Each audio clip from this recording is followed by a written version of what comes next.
Live right here on this Thursday morning on the early line on SportsGrid. We end out our show with a break from the division round. We've previewed the 5-game slate in the NBA. How about some more college basketball on this Thursday? Maybe not as good of a slate on this Thursday evening as we have seen on Tuesday or Wednesday around the country, but still some very intriguing matchups. How about Gonzaga? Top 20 team, the Bulldogs under Mark Few.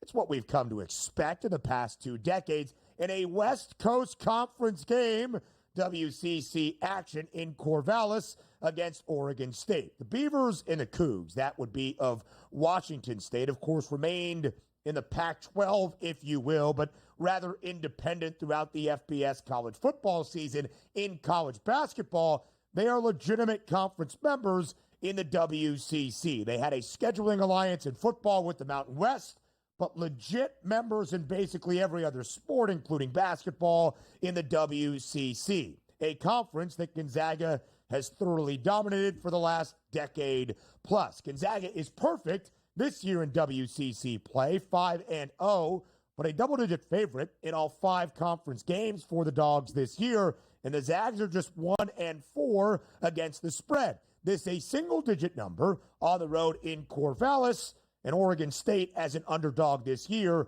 3-1 ATS. I do believe that line is telling, maybe expecting a more competitive game between Gonzaga and Oregon State tonight. Memphis, 8.5-point favorite in American action as they head on the road to take on Temple in Philly. Now a little bit of Big Ten basketball, if you will. Michigan, number 20 in the country. I do not believe that ranking is truly reflective of how good Dusty May and his Wolverines have been in his first year in Ann Arbor. They are ridiculous, and they are so efficient offensively because they have a unicorn in the Yale transfer in Danny Wolfe. He is 7 feet tall, but he plays the game like a 6-foot point guard. He distributes, he facilitates, he orchestrates an offense that is performing at a very, very high clip. And it's not just the one 7-footer in Danny Wolfe that does everything. It's the other 7-footer that followed his head coach Dusty May from Boca Raton. That's Vlad Golden, who has been a physical and dominant presence, in the interior and in the post this year for the Maize and Blue. Now, Minnesota is perhaps the worst team in the Big Ten. The Barn is always a difficult place to win in conference action.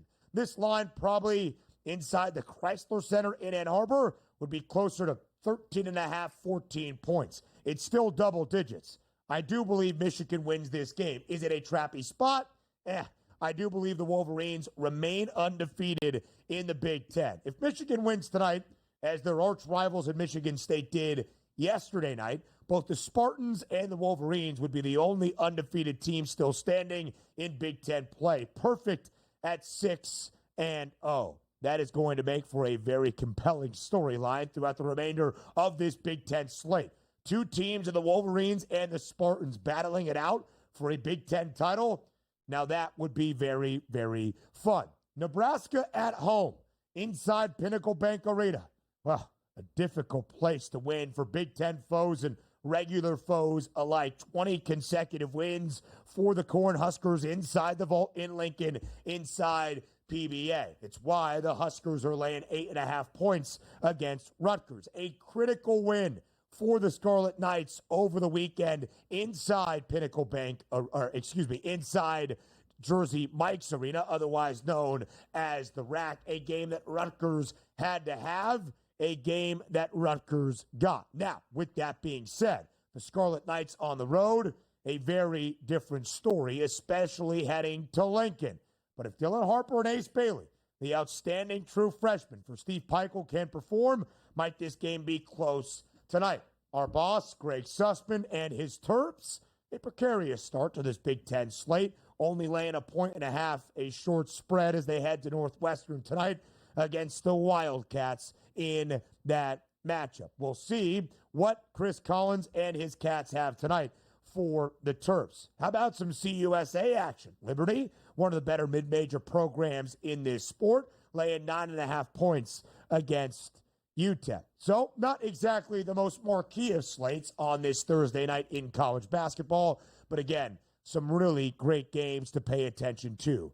And it sets the stage for tomorrow, a Football Friday, live right here on the early line, starting at 8 a.m. Eastern. Picks, previews, best bets for the entirety of the divisional round.